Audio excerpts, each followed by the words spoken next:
Hi, I'm Bradley Barth with SC Media on the Cyber Risk Alliance, reporting from InfoSec World 2023 in Orlando, Florida. And my guest sitting beside me today is Kim Alkire, System Director at Cyber Wellness at HealthFirst.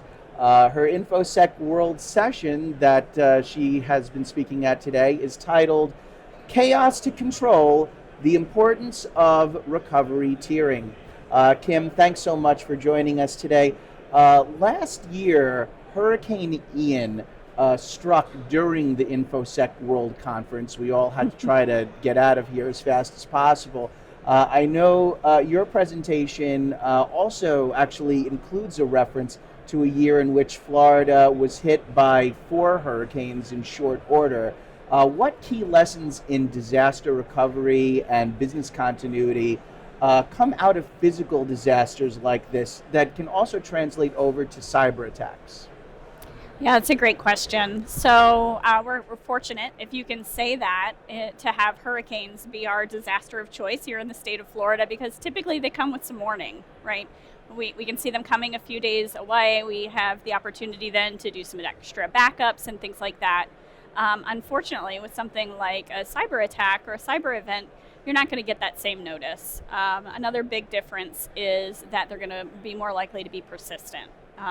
So a hurricane is going to come, and it's going to leave us to do the cleanup, whatever that necessary is. But a cyber event is still going to use those same tactics and techniques to get that recovery done. So if you're exercising those muscles for your hurricanes to come through, you're going to be more prepared to be resilient for something like a cyber attack. Yeah, absolutely. So what is the biggest error, or what are among the biggest errors or oversights that companies all too often make when preparing for a cyber disaster? Like, for example, maybe where do they cut corners where they shouldn't? Wow. Yeah, that's a good question. I would say the biggest option there would probably be around testing. I think that you can never test enough, but that's one of those things that when your time is limited and you're maybe a smaller team, you're going to have less time to devote to that really true testing of, are those procedures good enough? Are those backups good enough? Yeah. And are they going back far enough in time? Can you do a bare bones restore, for example, or are you just relying on a backup when maybe that's not sufficient? Yeah. So your presentation, it covers the notion of tiering and prioritization of your various business applications and systems. So of course, different stakeholders within any one business or organization are going to have very different interpretations or definitions in terms of what should be top tier priority. What's what's on the top of the list of, we need to make sure that this is fully preserved and protected and backed up. So how do you manage to involve all the stakeholders in the process and take all of their input and make them feel heard, even though not everybody's maybe necessarily going to be happy with the final decisions on what is top tier? Yeah, that was a big pain point of ours. In a previous version of our tiering, key stakeholders that were powerful enough could say, my application is really important. We need to make sure this is tiered really high so that I can be at the front of the line. And what we found was that was improperly tiering things for business impact. Mm-hmm. So we have gone through and reset our criteria to be more quantitative and really try to take out some of that subjectivity. Make it more objective. We gather some key elements of information when we're assessing the applications to give them those tiers, and then it's the same across the board. And only our executive team is able to kind of veto that or move something up on the list. Yeah. All right, so let's talk about that a little bit. Let's talk about how to remove some of the subjectivity out of the prioritization and tiering process, and how to be more objective through quantitative measures. So I know, again, as part of your presentation, you talked about just some of the best practices for doing the assessment in the first place of all the various systems, and then assigning that grade or tier status. So let's hit some of the key highlights in terms of what those best practices are. Yeah, so start where you are, right? So we did have to go through when we created this new criteria, and the criteria is around items that impact the business. We're healthcare, so obviously patient safety is our number one priority. So if there's anything that is going to be putting a patient at risk or an employee at risk during a downtime, that's going to be really highly rated in our algorithms that are on the back end of our quantitative scoring. But there's other items in there that are really across the board for other industries as well. Financial impact, do we have any regulatory requirements, things like that, and they're ranked and scored accordingly. So we've gone through and re-tiered our applications as they already exist in our portfolio, and we've integrated that process to our intake as well. So new things coming in are going to be scored and placed in the list appropriately. Interesting. So to follow up on that, does the prioritization that you do apply not just to after an incident occurs, but also before? In other words, would higher priority systems or be subject to additional proactive backups and redundancy? Because in an ideal world, you might want to back up everything, but you can't. It's too expensive. So it's not just a matter, so it's really a matter of when you're looking at what gets highest prioritization, there are steps that you're taking not just after an incident, but before as well. Oh, absolutely. We use it for everything. It's such an important detail to have captured for our applications. As you said, backups, of course, that's a really obvious one. Tiered storage and, like you said, the pricing around that. We want to make sure that we've got, top shelf, the best stuff on our crown jewels. Same thing for our alerting and monitoring.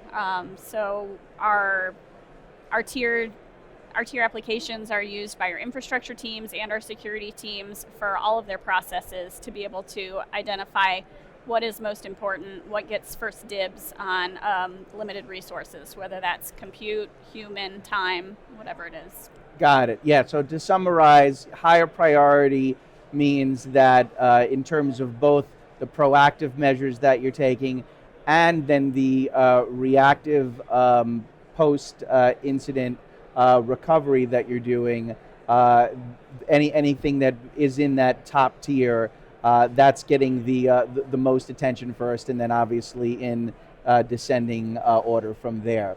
Right. So I did also want to ask, does relying more heavily on cloud-based SaaS apps and off-site managed services, does that put you in any way in a better position for recovery when disaster strikes? Or does that strategy really ultimately come with its own particular challenges? That's a great question. I love that.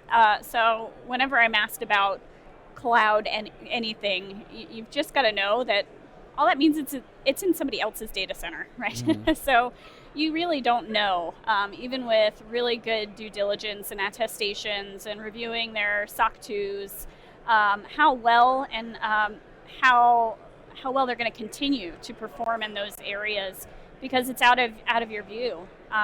So you're reliant on them to keep things up to date, and that's really kind of a blind spot for a lot of people who don't do their diligence in that area. Yeah. Well, does that also then ultimately make it a challenge to incorporate whatever your cloud assets and cloud-based systems are into your overall assessment and prioritization process? Are there any extra steps that need to be taken in order to do that, or how does that work? Yeah, actually, our intake process has a couple of different paths that can be taken, and we've got a whole set of questions that we ask and diligence that we do around those cloud providers. Mm-hmm. Many times, some smaller shops, when they're first getting up and running, will try to hand us over, an AWS SOC 2 report. And then we have to have those follow-up conversations on, well, this is a shared security model, and we really want to know what you're doing for your piece so that we can understand how secure our data is that we're going to be handing over to you. Okay. Well, we're sitting here inside the Coronado Springs Resort Convention Center within the Walt Disney World property. And on your LinkedIn profile, you describe yourself as a Disney devotee. So just with the couple of minutes that we have left, I feel like I would be remiss not to at least ask you, Okay, just rapid fire here. Favorite Disney character, like the one that if you were walking through the park and the character like walks by, you got to get a picture with them. Favorite Disney attraction. Well, the favorite Disney character, before you said walk through the park, I would have probably said Pascal, which is Rapunzel's little friend. I don't know why. I just like that little guy. Okay. But right now, we've got a new edition recently of Figment that you can go and get your picture. Oh, so the yes. purple dragon, purple's my color. Yes. So I really like Figment. Figment is a great answer, actually. I was fortunate to see the original Journey into Imagination ride where he was created, which is still the best version of the ride. Yeah. So you gotta love Figment. Pascal, he's the lizard, the chameleon? He's the Is that what he is? chameleon. Yeah, he's the chameleon. Okay, very good. And favorite attraction? Buzz Lightyear Space Ranger spin. Oh, So, interesting one. That's a curveball. If you top out your score there, you can be a galactic hero. I've done it a couple of times, and I'm really proud of it. All right. Well, super fun. See, all right. Well, there you go. There you have it. That's Kim Alkire, System Director, Cyber Wellness at HealthFirst.